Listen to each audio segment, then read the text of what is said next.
Okay, let's go ahead and talk about partnership liquidation.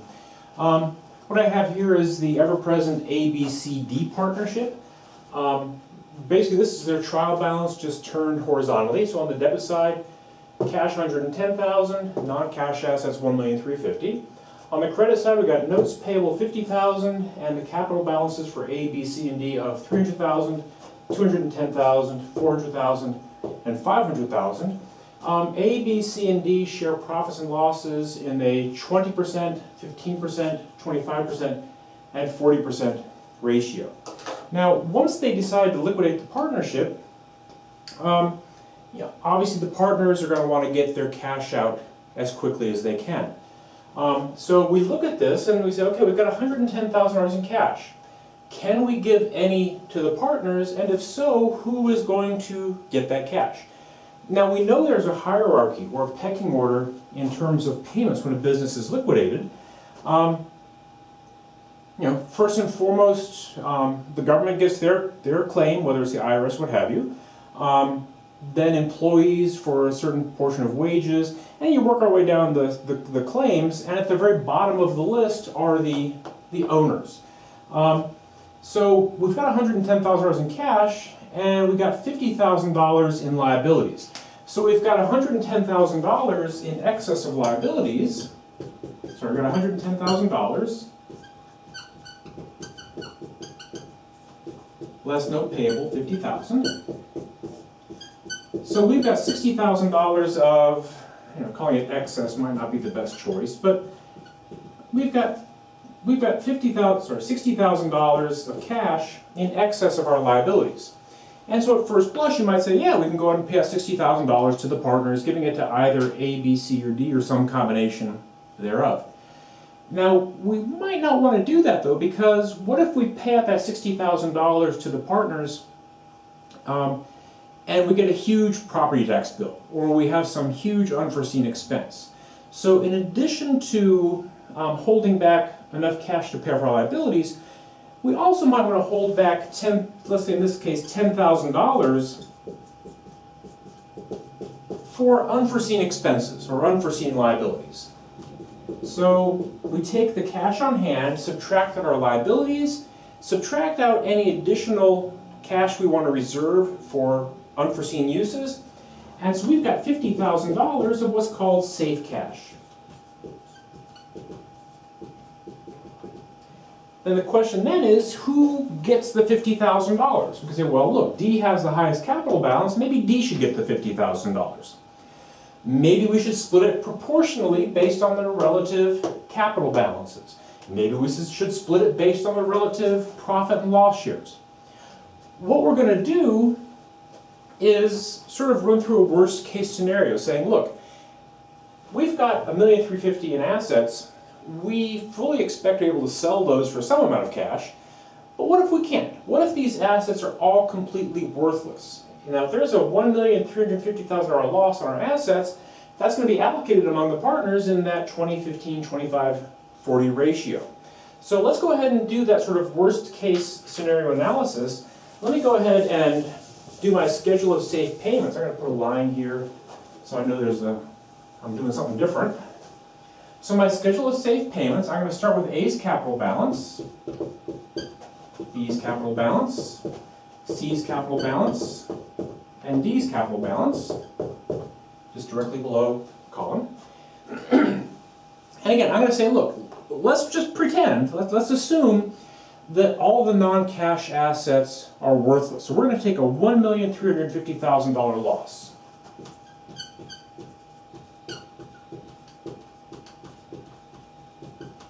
So if there's a $1,350,000 loss, A is going to bear 20% of that, or $270,000. B is going to bear 15% of that,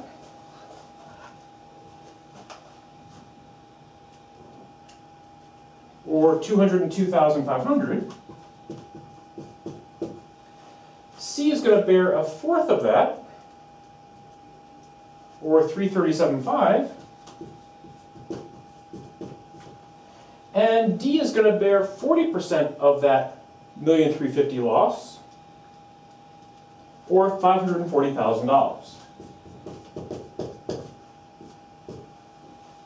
Now, in addition, let's also, again, in keeping with this idea of sort of a worst case scenario, let's also assume that there's going to be another, again, let's a $10,000 holdback. Let's say this, we think there might be another $10,000 unforeseen expense or unrecorded liability, but we'll just call that a $10,000 holdback. And again, if that's an expense or a loss, that's going to come out of the partner's capital accounts in that same 20-15, 25-40 ratio.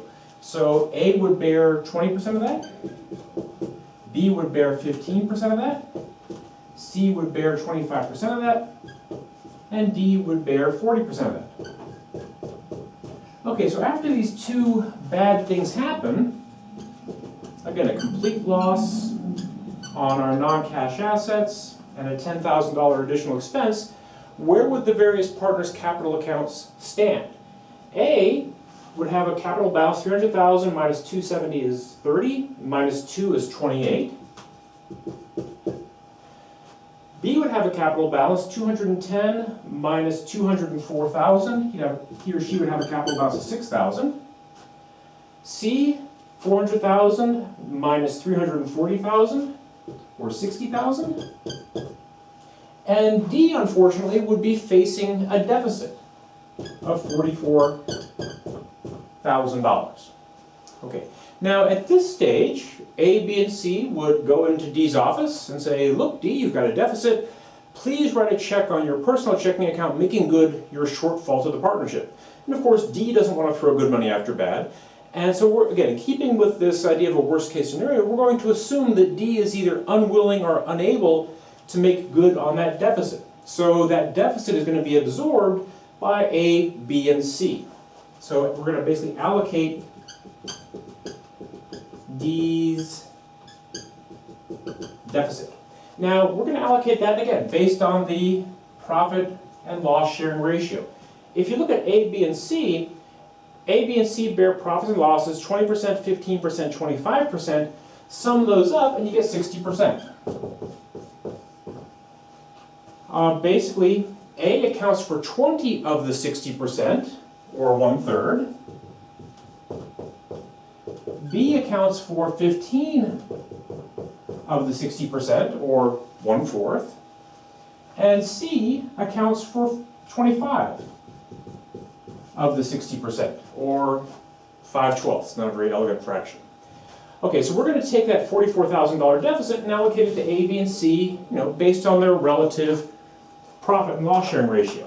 So A is going to get 1/3, or 14,667.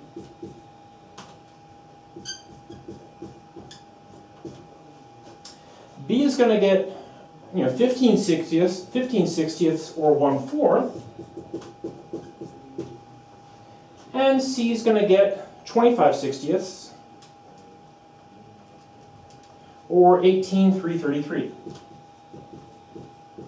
Okay, so we do that, we bring our balances forward, and we see that now, unfortunately, B has a deficit. And again, ideally at this stage, A and C go into B's office and say, hey B, you got a deficit, please give us a check for $5,000 to make the partnership whole. Again, we're going to assume that's not going to happen, and so B's deficit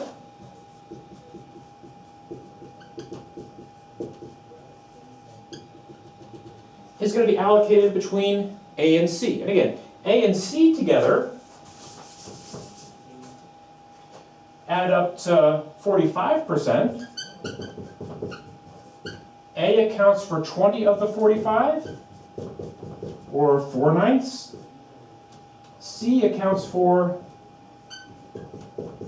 25 of the 45, or 5/9. So we're going to take that $5,000 deficit that B has, and we're going to allocate 5,000 times 20 divided by 45. We're going to allocate 2222 to A, and the other 2778 to C. Okay, So we bring our balances forward now, and we don't allocate anything back to D, because if we allocated part of B's deficit to D, then D would have a deficit again, and we got to go back and forth and back and forth. Basically, once somebody's allocated down to 0, we're done with that. Okay, so what are our final balances? A is going to have, again, if all of these horrible things happen, if all of our non-cash assets are worthless, and all of the individual partners are unwilling or unable to make good on any deficits, where things will end up is A will have a capital balance of 11,111. B has nothing. C has a capital balance of 38,889.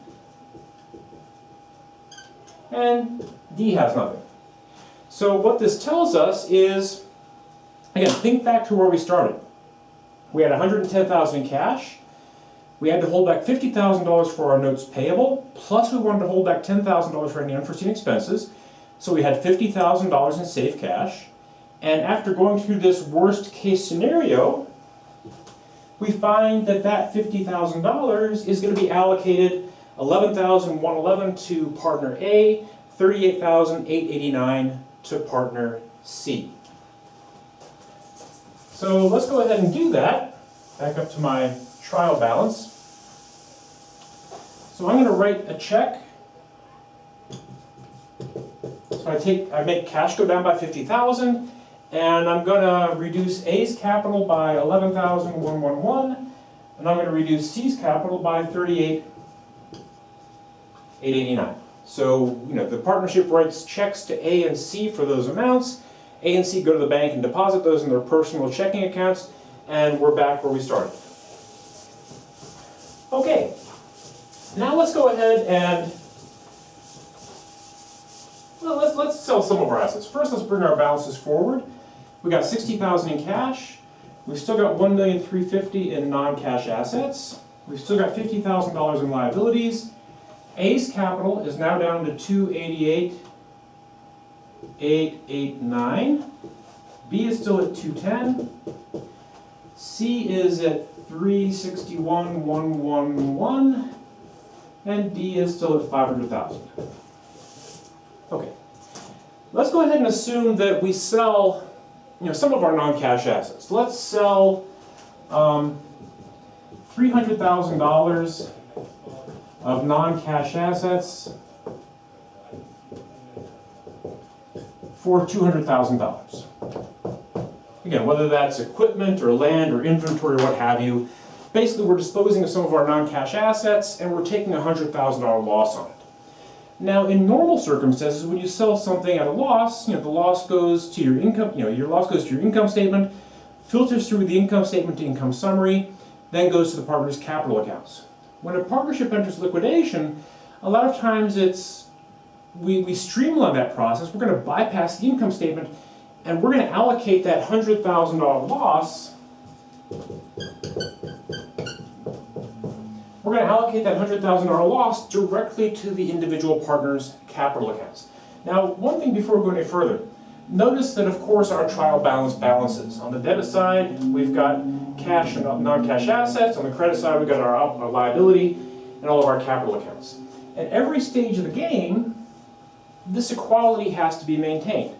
Now, what happens, occasionally, is you drop something somewhere while recording this stuff. So it's, one thing that's really helpful to do is every few lines, go ahead and make sure that you're maintaining the equality of the debit side and the credit side. Because if you find that they're not equal, then obviously you screwed up somewhere and you got to go back and fix whatever was messed up.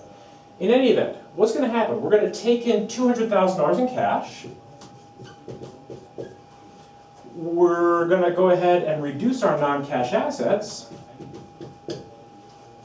We got that $100,000 loss, and the $100,000 loss is going to be split 20, 15, 25, 40.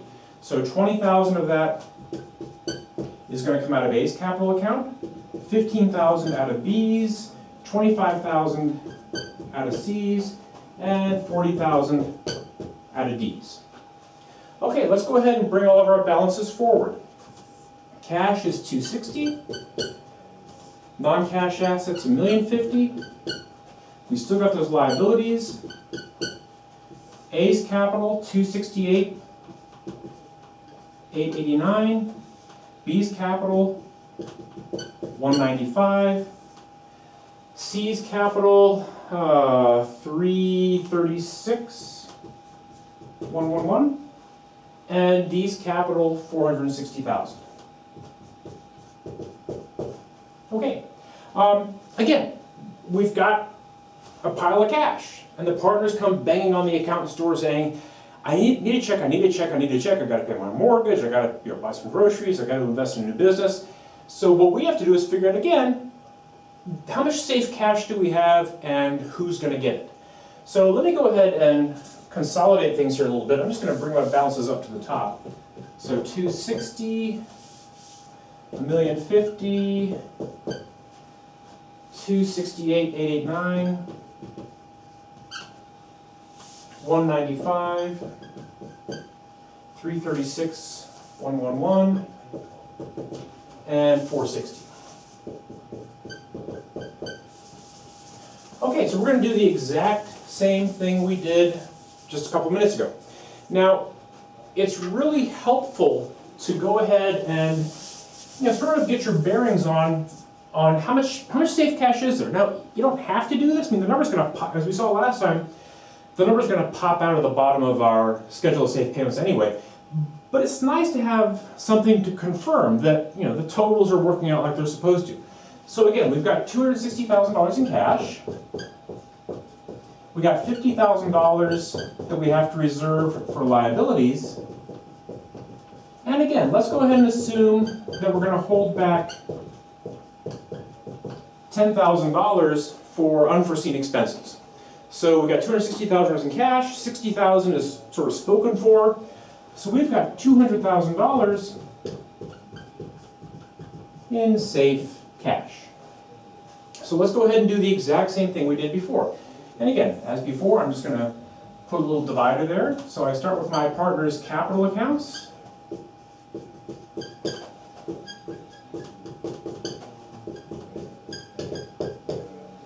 Now, in the first iteration of this, we did the loss in the non-cash assets and the $10,000 holdback separately. I'm going to go ahead and roll those in together and say loss and holdback. So the loss is $1,050,000, again assuming all of our non-cash assets are worthless, plus a $10,000 holdback, so we're looking at $1,060,000. So again, worst case scenario, we get $1,050,000 loss from disposing of the non-cash assets, plus we have $10,000 of additional expenses, total of $1,060,000. A is going to bear 20% of that, so $212,000. So A is still in really good shape. A has a positive capital balance of $56,889. Everything's wonderful for A. Likewise for B. B is going to bear 15% of that $1,060,000, or $159,000. So B also is in good shape, still has a positive capital balance. C is going to bear a fourth of that $1,060,000, or $265,000. So C also is in really good shape. And then finally D. Now recall the first go through, D got wiped out because we had a loss of $1.35 million of non-cash assets were all worthless. Now it turns out that they weren't all worthless. We did sell some of them for $200,000. So things weren't as bad as our worst case scenario the first time would have suggested. But in any event, we're going to have a $1,060,000 loss. B is going to bear 40% of that, or $424,000. So happy day, D is not going to end up with a deficit. So D is going to end up with a balance of $36,000. So again, if we go through this worst case scenario, what's going to happen is A will end up with a capital balance of $56,889, B a capital balance of $36,000, C a capital balance of $71,111, and D a capital balance of $36,000. Again, we've got this little check figure here. Let's just confirm we didn't screw up anything in these calculations.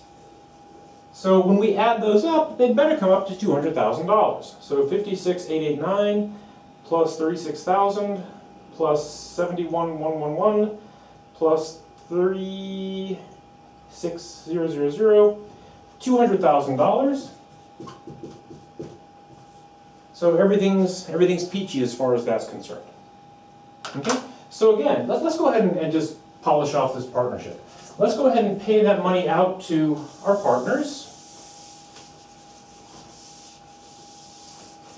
So we're going to write a check for $200,000. We're going to pay out 56,889 to A. We're going to pay out 36,000 to B. We're going to pay out 71,111 to C, and we're going to pay out 36,000 to D.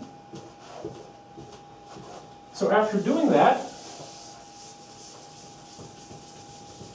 what have we got? We've got cash of 60,000, non-cash assets still $1,050,000, liabilities 50,000. A capital 268 minus 56 is 212. 195 minus 36 is 159. 336 111 minus 71 111 is 245, I think. 255. Sorry about that. God, it's embarrassing. My brain locks up sometimes. 265. And finally for D, 460 minus 36 is 404. Just to confirm, let's go ahead and add up the debit side and the credit side. On the debit side, we got 1,110,000 cash and non-cash assets.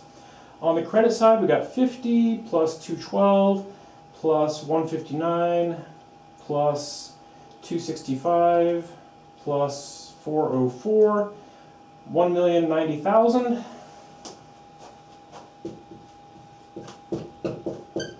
So something's wrong here. Let's go ahead and go back and see if we can figure out what the heck went wrong. Right off the bat, my mental math, I shouldn't do it, I'm getting too old for it. 460 minus 36 is not 404, it's 424. Which takes us up to where we're supposed to be. So again, sort of a timely check on those totals. Of course, I will say I did that on purpose, just to illustrate the importance of doing these checks. In any event, let's go ahead and pay off our liabilities. So we pay off our liabilities. We're going to write a check for $50,000.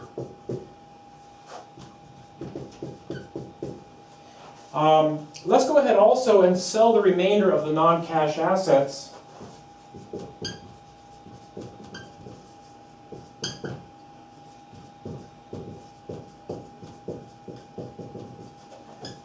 for $50,000. So we're going to take a huge loss on those. So again, book value $1,050,000, being sold for $50,000, we're going to take $1 million loss. So what have we got there? We're going to take in $50,000. We get rid of all of our non-cash assets. $1 million loss, allocated 20, 15, 25, 40. So A is going to bear 20% of that. B is going to bear 15% of that. C is going to bear 25% of that. D is going to bear 40% of that. And let's go ahead and see where all this stuff ends up. We got $60,000 in cash. We had 60, we took away 50, we added 50. Non-cash assets are gone. Liabilities are gone. A's capital balance is $12,000. B's capital balance is $9,000. C's capital balance is $15,000. And D's capital balance is $24,000. Again, we're maintaining this nice equality between the debit side and the credit side. Basically, when all is said and done, the partnership has $60,000 in cash left, and that's claimed by A, B, C, and D in those amounts. We're going to go ahead and write a check to A for $12,000.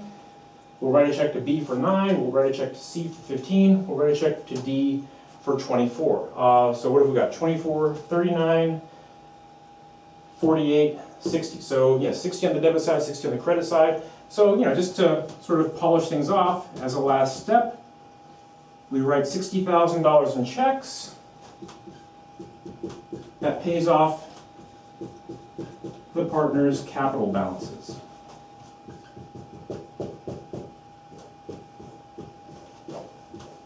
Now, one last thing. Notice that when we did those two schedules of safe payments, we held back $10,000 just in case there were some additional expenses. Those additional expenses never came to pass, but we held back the cash just in case they did. They didn't come to pass, we ended up liquidating without incurring any additional costs. Okay.